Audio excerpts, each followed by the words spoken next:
Another day, another propaganda news story from the mainstream media. Today, of course, we have RT News. It says here, a Ukrainian student came to Ireland alone, has accepted his top college choice after achieving a remarkable 625 points in his leaving cert. Wow, unbelievable. Max Reva will now study biological and biomedical sciences at Trinity. Wow, Trinity, unbelievable.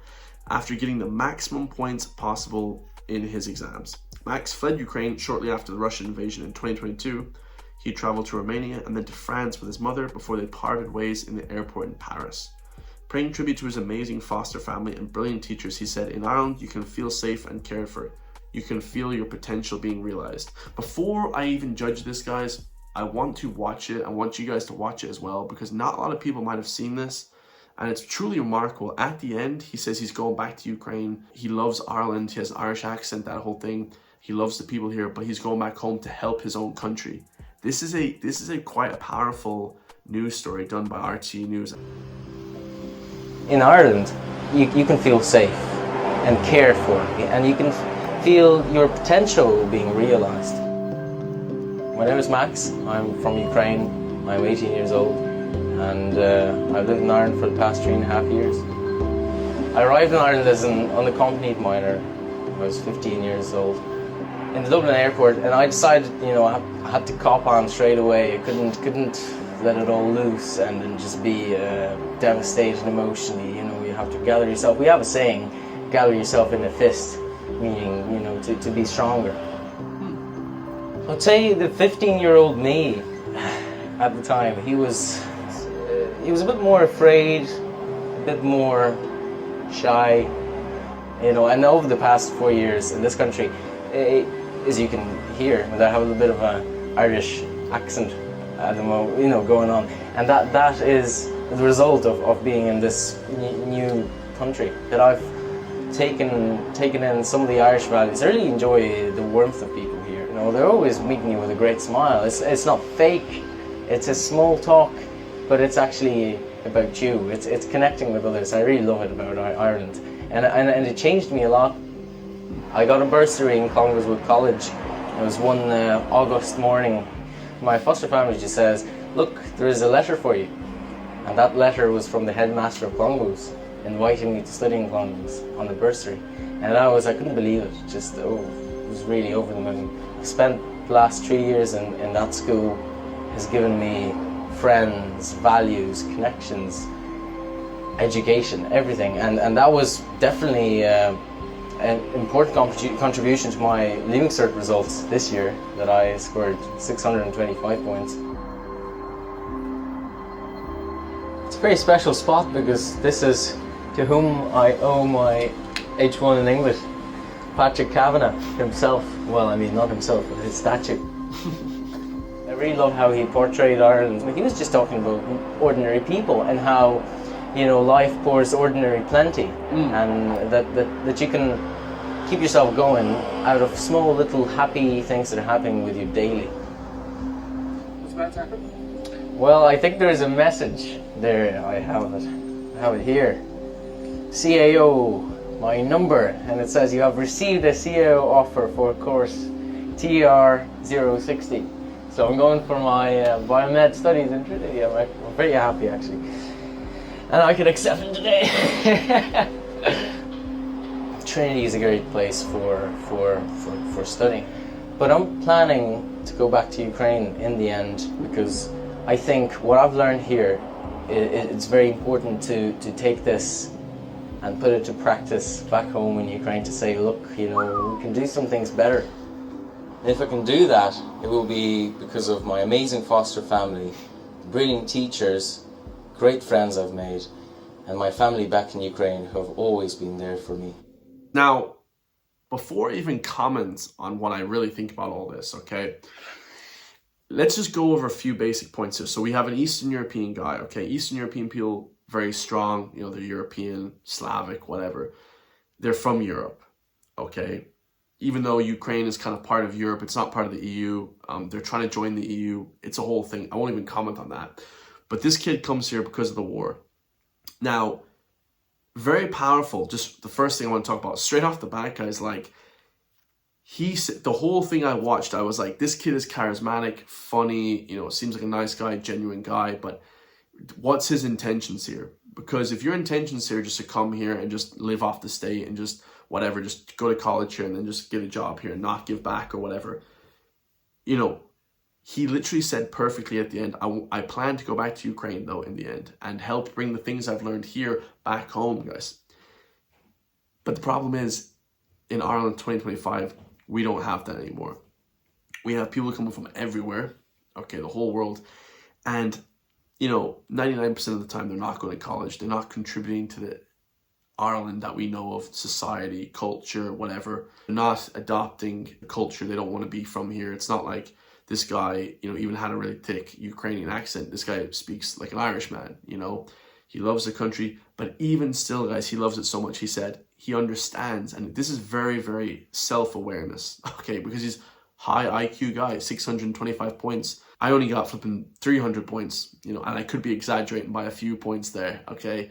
But very self-aware, this kid. He understands that, okay, the people here are going to give me everything, my education, my formal education, college.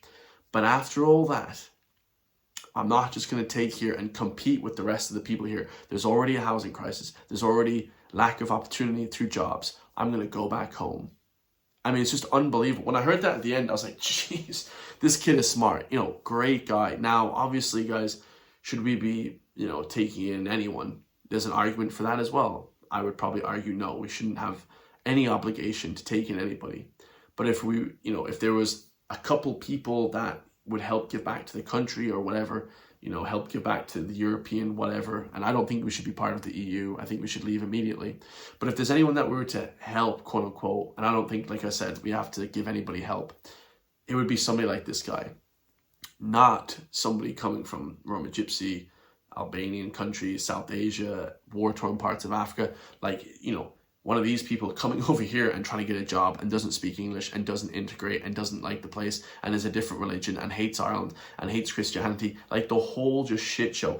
This is pure propaganda by RT though. Make no mistake about it. This is pure propaganda because they're trying to show that this guy, this really high IQ, I mean, probably IQ of 150, I mean, honestly, to learn English so quickly and that kind of thing, if he didn't know it already, you know, to have a guy like this isn't the majority of people that are coming here though. Okay, this is 0.00001% of people that are coming to Ireland.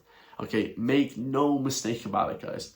All right, but I just thought that was an interesting story. I was like, wow, he's so like self-aware that he's going to go back home after. I mean, this is probably the most ideal migrant ever. I mean, this is not who is coming to Ireland. This is not the Irish immigrant. Let's just be honest, guys. But yeah, absolutely crazy to see that. So he came here from a war-torn country, and you know, RT are using that story, his story, which is an amazing story. I mean, unbelievable to come here at 15 and be accepted into the best college in the country. You know, they're using that story to push the immigration narrative. I mean, it's absolutely disgusting, you know, and he knows it, you know, he's smiling. He made sure to say at the end, I'm going back home, because people would have killed him otherwise, you know what I mean? People would have just been so upset. And I didn't even check the comments here, but it's like all the comments are saying they're taking us for a ride and that kind of thing. I agree. I don't think we should take in anybody. I don't think we have obligations for anyone. I think that legal and illegal immigration is terrible. Okay, it ruins the country. Okay, put Ireland first, put ethnically Irish people first. But that's what RT do, guys. This is a constructed story that is completely not true. Okay, this would never ever happen. Okay, ever. Let's be honest. Okay. The next news story we have here, guys, is one kind of in relation to the whole immigration thing. We have Pakistani Independence Day. Okay, or yeah, I believe it's Pakistani, the flag. And let's watch it, guys. Let's watch them celebrate their culture in Ireland, okay? And this is kind of ingraining the thought that people don't want to integrate into Irish society. I mean, I don't think we should allow anyone to stay here if you're not helping society or whatever. You know, if you're not pushing Irish culture, which nobody is, let's be honest, no immigrant really is. So this is what we have in the country now. So here we have a main street somewhere in Dublin, and a massive lineup of cars. I counted at least 30 cars in this lineup to the end of it, with Pakistan flags on their bonnet and flags on the windows, celebrating their culture. This just seems absolutely insane. The whole talk about, other countries coming here, other people coming from other countries coming here to live with us, stay with us, and be happy and live in society really is a pipe dream, guys. That's not really what's happening. When people come here, they kind of take their own culture, heritage, and tradition and just plant it here, guys. There's really no connection to the Irish people, the Irish land. There's no connection, guys. They live amongst their own communities. They don't care about anybody else. And this is the thing, guys. And, we can talk about real technical stuff, whether or not they're friendly, nice. Absolutely. There's a petrol station manager that I talked to. I shook his hand the last day. I said, you're the best manager in the flipping, in Galway.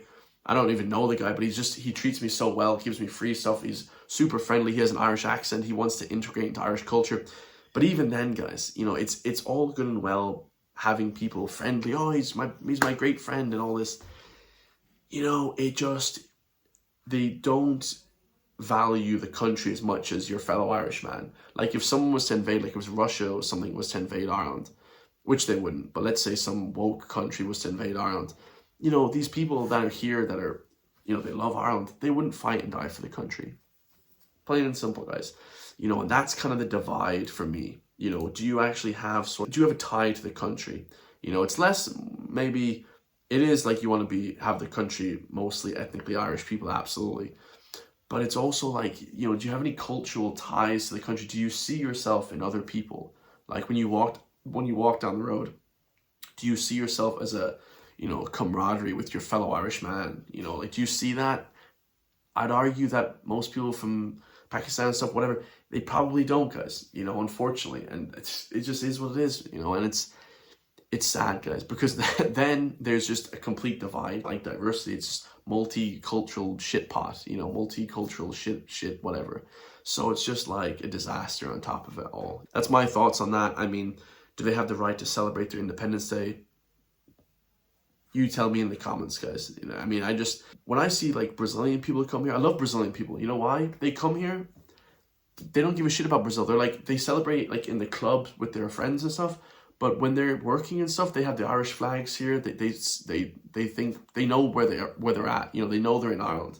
A lot of these other places from different parts of the world, they don't care about Ireland. It's this bottom line respect that some cultures, Brazil, some cultures do give that bottom line respect, but others don't then.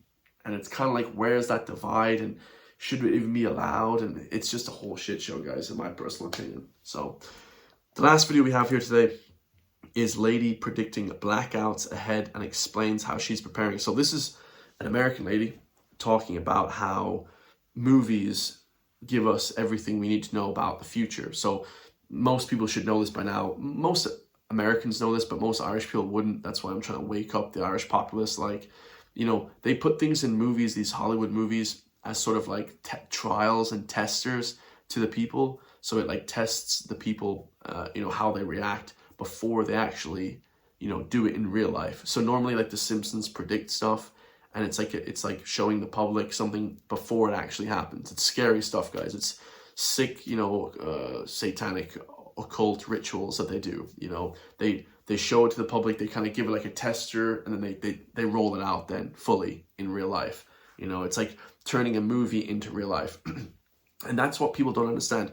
TVs, guys, movies were actually made, first of all, for brainwashing and propaganda in like Nazi Germany and these places that like want to brainwash the public. So it's crazy stuff. So let's listen to this lady. Just in case you didn't know, they always put out what they're going to do before they do it. It's part of their sick, ritualistic, occult religion. Why do the Simpsons predict everything? Well, because they use these shows as a source of predictive programming. And they put it out there so that, again, they don't have to have the guilt because they told us what they were going to do before they do it. So watch this clip real quick. Blackout. No power and no prospects of getting it. What is it? What is it? We'll never know!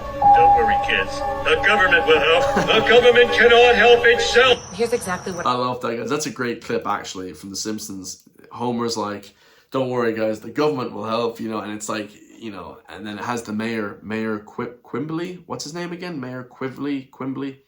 Springfield Town Hall. He says, the government cannot help itself. And, you know, here in Ireland, guys, we had blackouts from Storm Ewan. If you guys remember Storm Ewan, they give it the gayest name possible. Storm Owen, I would have called it, okay, which is a masculine name, but they had to call it Storm Ewan to demoralize the public even more. But Storm Owen, that was here back in January, I believe, or January, February, and it was freezing cold. We didn't have power in this house for 4 days. Okay, 4 days, guys. And I don't know if you guys remember, you probably don't even remember because I had videos preloaded, but those 4 days were like hell, guys. No running water for the toilets, no shower water, no electricity to cook my food. I have a bunch of beef. I had like 40 euro worth of beef and it all went bad, okay? And also no drinking water, okay? No shower, no electricity, no internet, nothing. Blackouts. I believe that more are coming to this country. I think there's going to be rolling blackouts. Like in South Africa, you know, they're trying to conserve the energy. We're only going to have a few hours a day, you know, for electricity. It's going to get bad here, guys. So you must prepare. And we're going to listen to how we're going to prepare from this woman here. Help itself. Here's exactly what I would be doing. I would have food storage for at least 30 days. Dry food storage, canned goods, non-perishables. I would have 30 days of water for every single person in your house. We have 6 people in our house. I would try to save at least 250 to 300 gallons of water, and that'll get us 30 days on a gallon of water per day per person. I would keep medicinals on stock. Homeopathics, ivermectin, fenbendazole. I would also have extra gasoline on hand, whether that's for generators, whether that's for cars. I would keep an extra container of gasoline in the back of my car, just in case, because you never know what's going to happen and where you're going to be when it does happen. Water and food are most important, of course, and that's when people start getting desperate, right? Obviously, people start raiding houses. People will do anything. They're hungry and thirsty. Also, the chances of communication being cut is pretty likely. I would plan a meeting spot of where your family is going to meet if something does happen and you can't get in touch with everybody. So chaos comes control. Martial law is declared, or the National Guard is pretty much present in an area right now where we're seeing in the name of illegal immigration or to stop, you know, massive crimes in places like DC or whatever. Is that really the agenda? Is it to stop the crime, to illegal immigrants out of their homes and businesses? From my research, no. We're starting to see the switch from a democracy to a totalitarian government. Obviously, complete control is the name of the game. With chaos comes order. It's not a matter of, oh, maybe I should start doing, you have to start doing this. Family depends on it. You depend on it. And you don't want to be in a situation where you're like, oh, I should have done that. I should have been prepared. Every single day before you leave the house, you plead the armor of God, the blood of Jesus over yourself and your family, okay? For spiritual protection. Also, there's a reason why you were required to read 1984 George Orwell in elementary school. That's what's going on right now. All this stuff has been planned for so many years. So this is... Yeah, 100%, guys. Now, before we start talking about that, you know, people say, Chris, you're like, you know, warmongering, you know, you're flipping, creating fear in everybody. You're trying to make everybody paranoid and aware. Well, here's the thing, guys. I 100% agree with her on everything, okay? You need to prepare for this stuff. You know, there could be end of day stuff coming soon. Like the preparation should be coming fast, guys. And if you go to the local supermarkets lately, it's always busy. The supermarkets never used to be that busy, guys. I don't know what, the population is like massively increased this summer in Ireland. But I'm telling you, man, the shops that I go to, Dunn's, Tesco, Super Value, you know, Marks and Spencer's sometimes, you know, when I get paid, you know, these places have gotten crazy expensive. You know, there's been stuff in short supply, and the amount of people just going to the supermarket has gone crazy. People have just started to understand that these times could be dark, guys. You know, I had a friend that was out of power in North Galway, up there near Mam Cross, you know, people up near Cong, near Mayo, and he didn't have electricity for 3 weeks, lads. 4 weeks nearly. So it's crazy. Now, I totally agree with her when she says, get food for 30 days, get water for 30 days, you know, get a ton of non-perishables. You get noodles, you can get, you know, stuff like rice, you know, or, you know, stuff that you can eat pretty readily available, you know, stuff like tinned, you know, food, tinned tuna, I love, tinned sardines, tinned mackerel, stuff like that, guys. Get a bunch of tinned stuff, get a ton of water, 300 liters of water, you know, get, you know, ivermectin, get these homeopathic remedies, guys, you know, from the pharmacy. You know, have generators. Generators is a huge one. You know, actually have a big generator that can help generate your house. We don't have one, guys. I'm trying to like actually acquire a lot of this stuff. So hit the join link underneath the video. You can actually help me prepare for the outage. So when everything goes down, I can still keep posting videos. Get Starlink. Starlink was made by Elon Musk, so you don't need Wi-Fi. You know, you just need a generator and you can post videos and go on the internet from anywhere in the world. Starlink is extremely necessary. Get a bunch of petrol, guys. Get a ton of petrol. Go fill up a big container of petrol and run your car. Because when I went to the local petrol station, they couldn't pump any petrol. I couldn't get any flipping petrol because there was no electricity to pump the flipping petrol into my car. So I was out of electricity. I was out of petrol. I couldn't drive anywhere. It was scary stuff. It was crazy. It's going to happen more and more in Ireland. 100%, guys. People get more and more desperate. They're going to try and rob you, steal stuff from you, because people will get desperate, hungry, thirsty. She talked about Donald Trump instilling the National Guard in the capital city. Well, we've had times kind of half like that, like where the police get lots of powers and the Irish army get lots of powers to take over Dublin, and be a natural disaster. There might be electricity gone, so they might have to deploy the Irish army. They might have to deploy flipping the Gardaí with weapons or something to kind of keep the peace. This is all done to be a totalitarian government. 100%. I 100% agree with that, guys. It's absolutely crazy. You know, say prayers before you leave your house is a good one. I'll be honest, guys, I may not be the most religious lad in the world, but I'm spiritual and I need all the help I can get. So if you can say a prayer to God as well as you leave the house, shit, everything helps, man. You know, everything flipping helps. So absolutely, guys, you know, listen to what these people are saying. This is all planned. I didn't go to school in the US or anything like that, but everybody by now has read 1984 George Orwell. So, you know, in this book, it talks about that totalitarian government, the animal farm that we're living on. We're all going to be flipping, you know, just slaves to the flipping big elites. And it's coming, guys. So don't be alarmed or paranoid, but be aware, you know, to prepare yourself for dark times. So I love you all. If you want to support me, hit the join link underneath the video for just €3 per month, price of a coffee. And you can help support me push back against the mainstream media, because the mainstream media will never talk about these news stories. I love you all, and I'll see you guys in the next one. Peace.